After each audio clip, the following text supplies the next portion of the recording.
tonight we have a very special um, preview tonight. It's over Frederick Douglass, his legacy and impact. And we're going to, like I said, we're going to pull up our little slides here in a minute. The way to work is that we'll kind of introduce our speakers, our guests tonight, which we're very fortunate to have Dr. Joe with us. And then at the end, if you have any questions or whatever about the program or about Freedom's Foundation in general, feel free to ask. Okay, so this is going to be short. It's very relaxed and everything, just for you to get a feel for the program itself and for what we do. Okay, all right. So again, this is our preview over Frederick Douglass, his legacy impact, and we're going to be having this seminar at Freedom's Foundation in June. It is our first seminar of the summer for our programs we offer at Freedom's Foundation.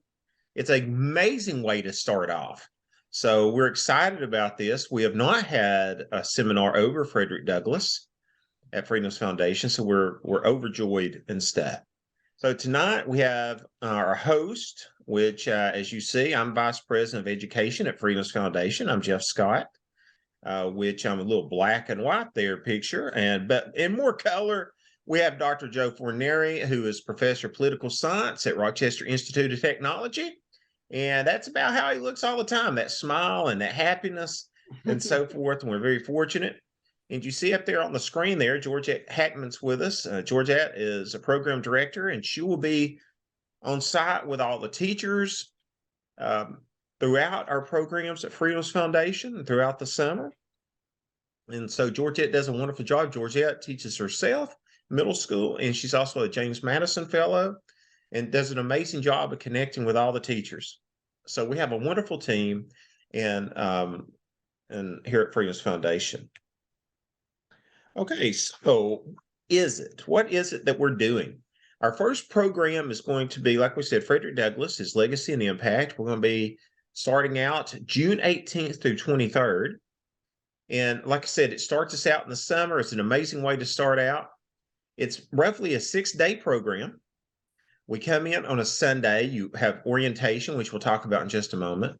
We'll have an amazing dinner for you. You get assigned to your rooms. And then we have 5 days of incredible scholarly activities from amazing scholars, primarily Dr. Joe Forneri this week, because he's our lead scholar. A couple of seminars during the summer, we have one person mainly leading the discussion. This is one of them. We have site exploration, which we'll go over in just a moment. And we have lots of great content, primary sources. And of course, if you've studied Frederick Douglass before, there's a wealth of primary sources that you can read through his writings, his speeches, that you'll be able to use in your classrooms. And of course, the networking is amazing at Freedom's Foundation. You get to meet teachers from all over the country. Today was our first round of acceptance letters going out. And we have rolling acceptances. So we'll be sending out another acceptance in a couple of weeks after we see if we have spots available. And I know right now we will have a few spots available for Frederick Douglass week. Not a ton of them, but we do have a few spots. So if you're out there watching and you would love to come to this seminar, please apply online. It's very user-friendly. We streamline the application process and would love for you to do so.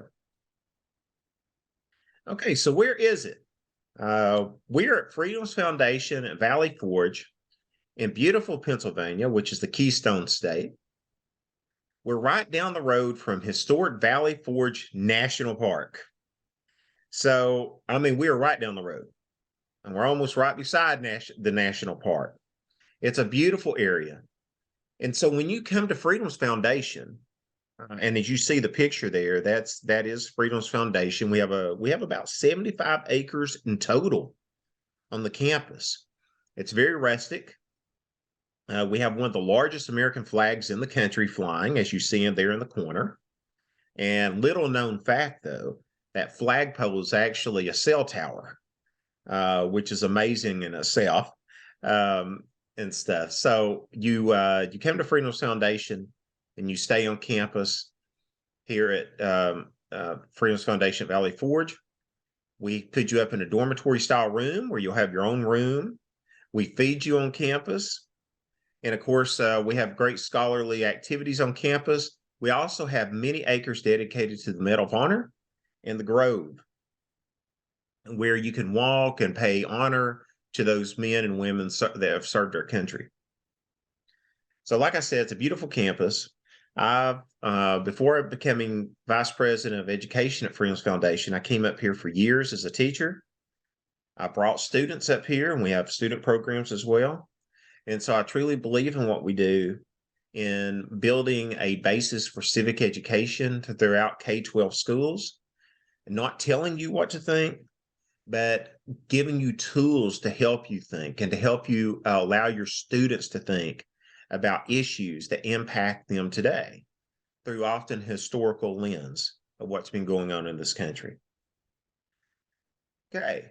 So these are some of the outcomes that we're looking at throughout.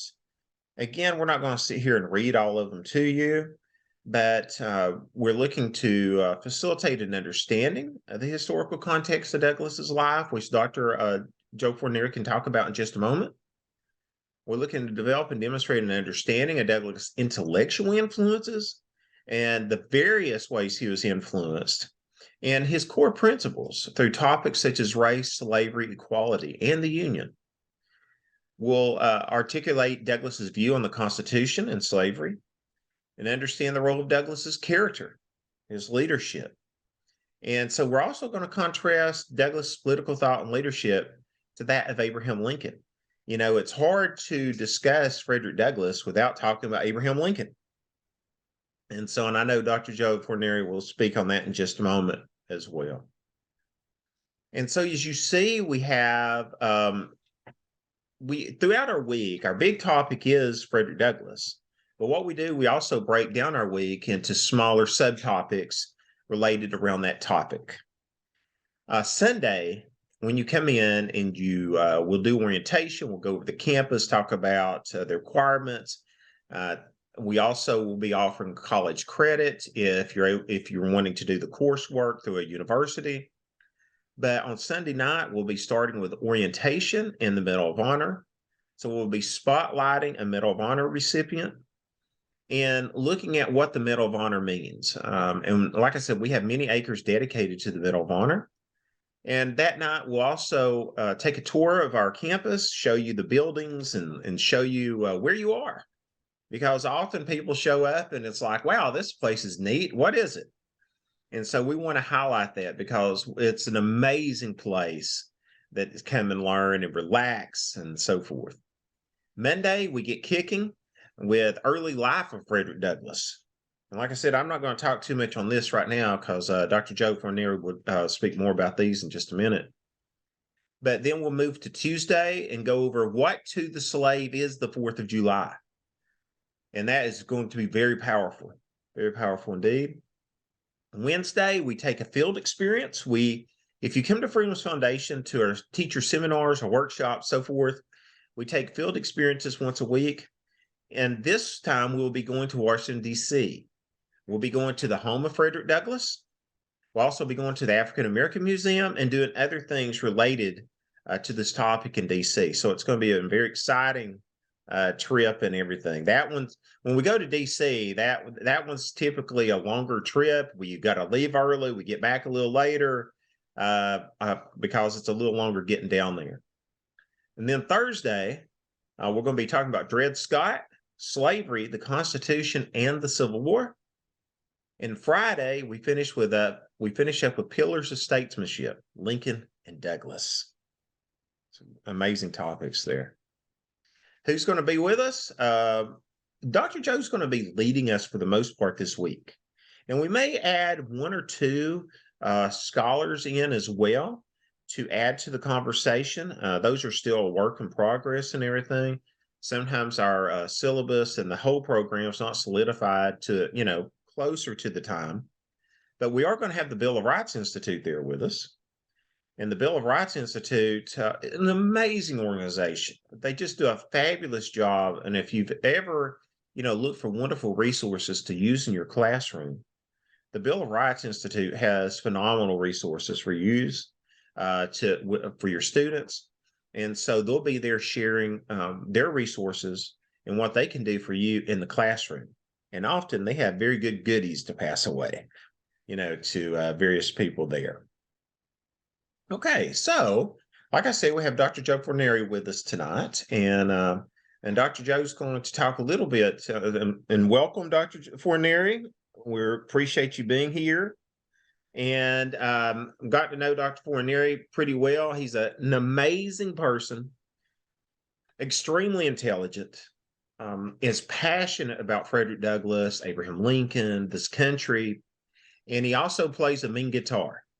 And so, if you're with us during this week, and we have optional things that go on at night, and it's amazing, like I said, amazing time to network. Dr. Joe is known to play his guitar and also sing a little bit. So you don't want to miss that. And so I want to turn it over right now to Dr. Joe Forneri to talk a little bit about this week and what you anticipate this week being like. Thank you so much, and thanks for that kind introduction. I'm delighted to be part of this, to lead a conversation on a topic that means so much to me. I'm from Rochester, New York, originally, and I wound up returning to my hometown to teach. And as many of you know, this is where Frederick Douglass spent much of his life. This is where the North Star newspaper was. This is where Douglass's monthly was. His home was. So Frederick Douglass has been in the air. He's omnipresent here in Rochester, New York. Kind of part of our heritage as Rochesterians. Um, I came to be interested in Frederick Douglass really through my scholarship on Abraham Lincoln and the Civil War. That was my avenue to Douglass, and these enduring questions about American identity, race, the meaning of equality, the Constitution and slavery, things that we wrestle with today. Douglass provided incredible answers to, or at least he framed all the right questions, right, and respond for us and succeeding generations to grapple with. I think he's one of the greatest uh, one of the greatest exemplars of the English language as well, along with Lincoln. It's interesting. Here are two self-taught individuals, right? They didn't go to Harvard, they didn't go to the Ivy schools, and they become both masters of the English language. And what struck me, even from the time of as being an undergraduate, I think, or when I first read narrative of the life of a slave, was Douglas's writing style and how fresh that is, and how it speaks to us today. You read some of these, and even some of the other slave narratives, they're written in a more ornate 19th century prose that's a little more less accessible, let's say, than Douglas's writing style, which is so powerful and so persuasive. But of course, it's not just Douglas's rhetoric; it's the content, it's his life, it's what he stood for, it's his. And I hope to convey this to everyone. It's Douglas's journey. Douglas was a person who could change his mind, and he did at different points in his life. If we go back to can we go back to the slides? Um, in terms of the curriculum, the early life here, I want to have a conversation about narrative of the life of a slave. Douglass wrote three amazing biographies. They're all great. If I had my way, we would read each of them, but we don't have the time.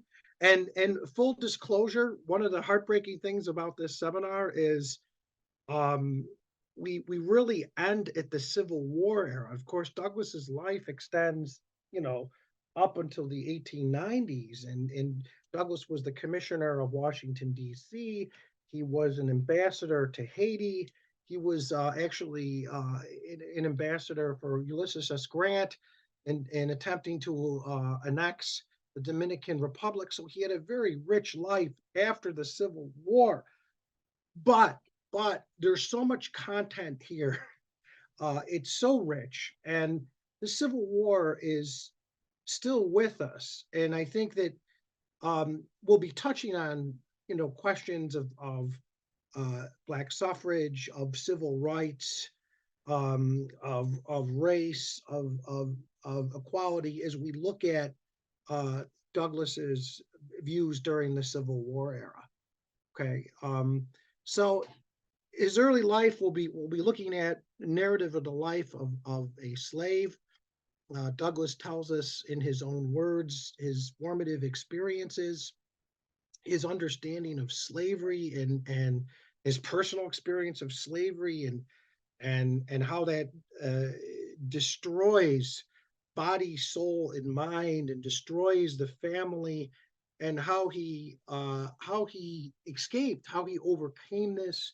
And a big part of this is his self education, and he takes into freedom with him a work called the Columbian Order, which we're going to look at, which was uh, a work that includes some of the classic uh, thinkers of Western civilization: Cicero, Socrates.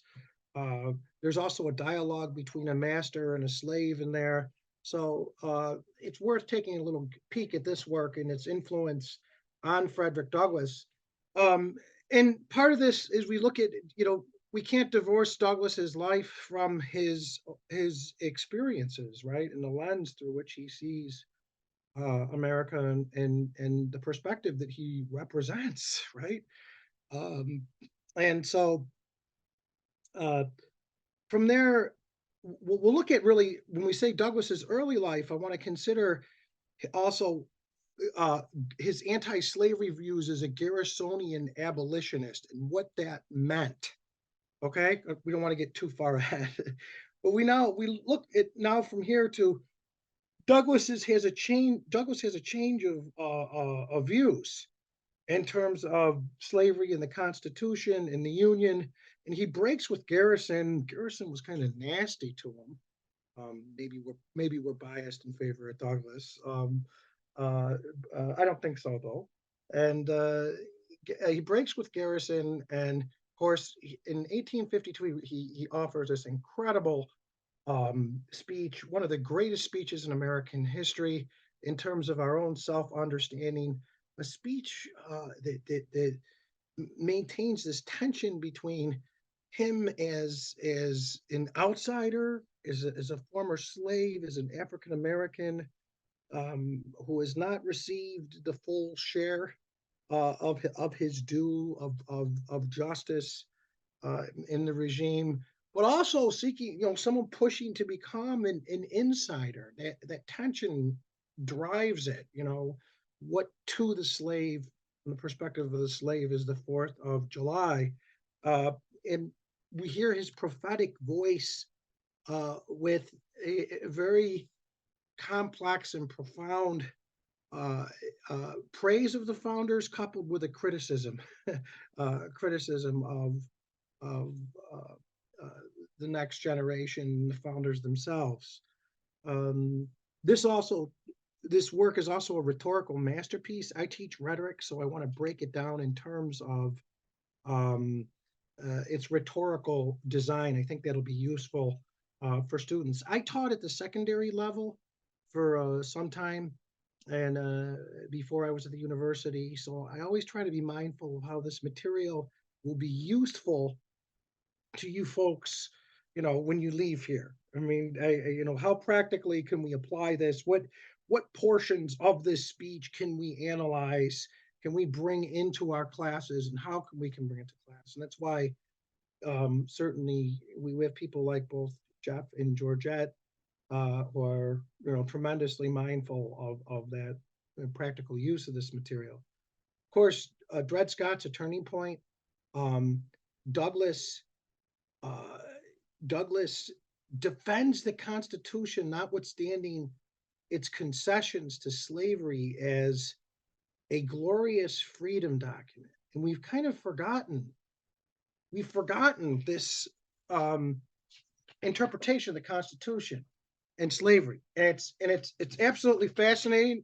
I'm just going to mention here, we're going to look at Douglas's argument that really the Constitution, far from being a pro-slavery document, is maybe the 1619 Project may claim, and others, was a abolitionist manifesto.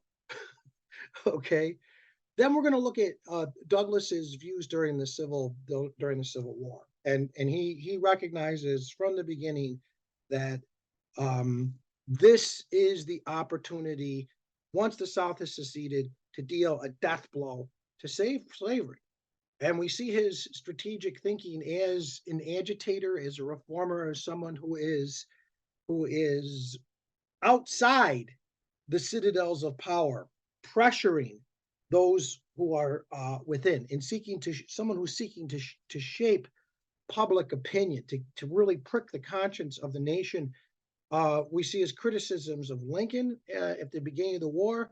We see he's constantly agitating for the recruitment of blacks, and he's constantly in contrasting the loyalty of African Americans to the disloyalty and treason of Southerners. He recognizes that, of course, service is an avenue traditionally to citizenship. Okay, and of course, that's precisely what happens. We don't want to get too far ahead. We're going to look at his views on emancipation, his criticisms of Lincoln, um, and then finally, the last part. I'm working on on a book that compares and contrasts these two great leaders and their different styles of leadership. Again, um, to me, they had much in common. There are important differences as well, but I think the core principles were shared by these men, as I want to explore. And there were many core principles. Douglas, I think, of course, was ahead of Lincoln on some of these issues. But of course, Douglas doesn't have to stand for elective office, and doesn't have to balance some of the war coalition that Lincoln does. So I want to trace in this last session the evolution of Douglas's thought on Lincoln. So this is going to be, you know, the thesis of my book, from the beginning of the war to the middle of the war to their three meetings. They met three times. Absolutely fascinating. Uh, Someone should do a movie about it. There's been books on it. Uh, After the second meeting, the criticisms of Lincoln stop. And again, we want to save something for the seminar. And then after Lincoln's assassination, um, Douglas's praise and yet criticisms of him. Douglas, this is classic Douglas. He refers to Lincoln as the black man's president, and then he also refers to him later as the white man's president. So which was it, or was it both? I want to try to make sense of that, and look at Douglas's retrospective view of Lincoln. Now, my approach is to uh, expound the text, to look at these texts, and to have a conversation. I try to let the text breathe.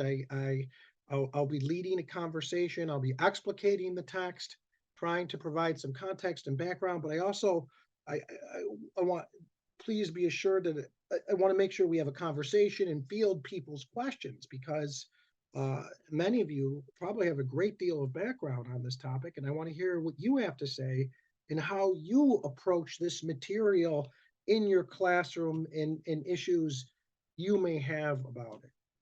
So I hope I didn't take up too much time there. No, that was outstanding, and just it's exciting to look at this because as myself, I've taught high school and elementary, middle school, and again, I think sometimes as a teacher, you talk about Frederick Douglass, you talk about Lincoln, the Civil War, but often we're missing those kind of little elements you talked about. Their private conversations, what they really thought of each other.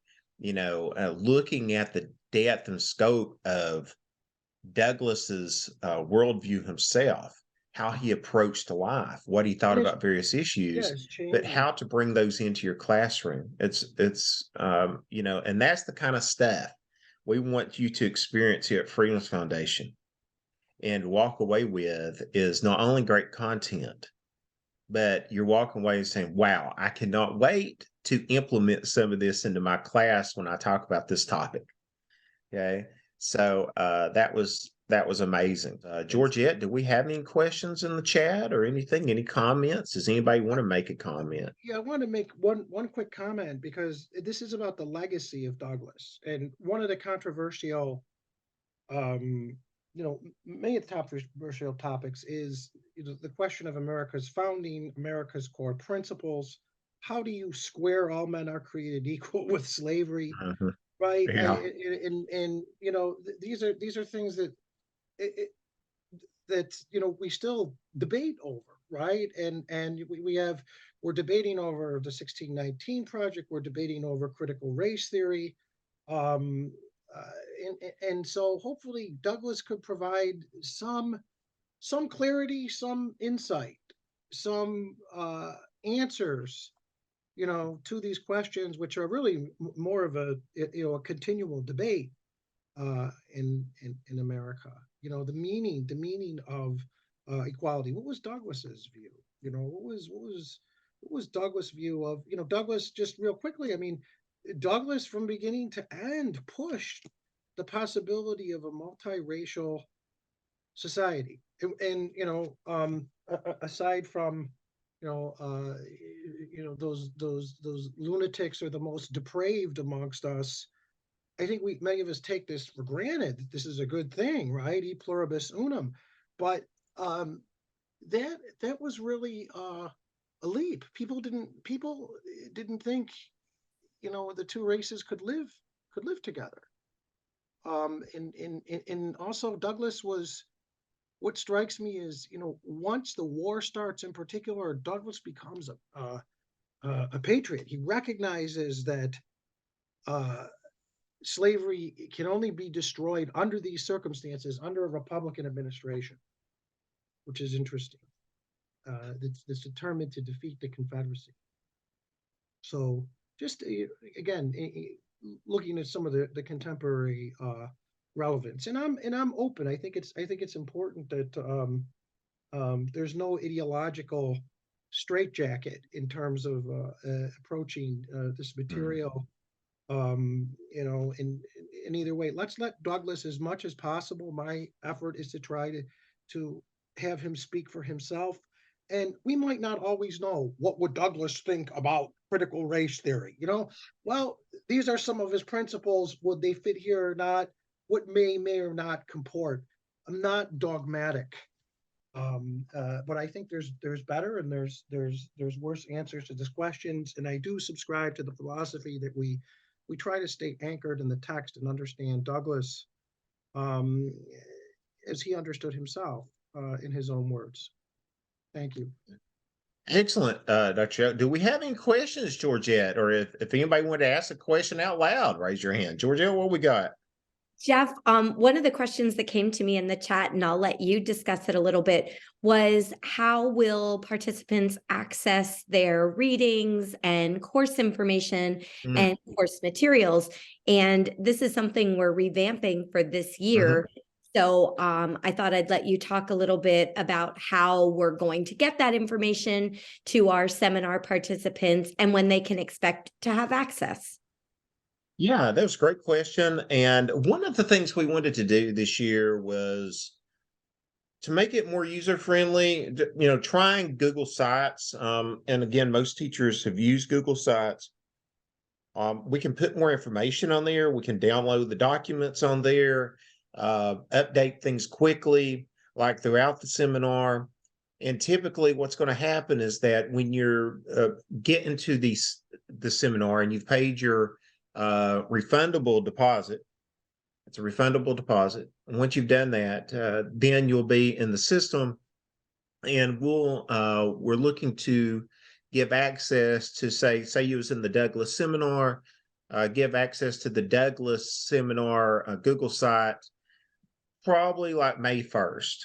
May 1st, right in there. And so then you could have access to the documents, because some of the professors or the instructors will be giving us stuff as they go. They may want to add something here and there, and it'll be easy to do. And so for probably around May 1st, you would be getting that. I think we were gonna put something in PDFs. Was that? Yes. Yeah. And I know everyone's excited. I decided we're gonna include another speech in there. So promise I'll stop now. I gotta stop. Yeah, I tell you, you're getting hyped. You're getting hyped, but you know what? That's what we like seeing. Because we're all hyped, and we cannot wait to this. We cannot wait to this seminar in June. If you're out there right now and you're thinking, "Oh man, I can't wait," go and apply tonight. Go to freedomsfoundation.org and go to the teacher link. They're all on there. You can apply. It won't take you long. And if you want to bring a friend, tell them to apply as well. Okay. So again, thank you for joining us tonight here at Freedom's Foundation's preview of Frederick Douglass, and we hope to see you soon. Thanks, everybody. Have a great night. Thanks. Can't wait.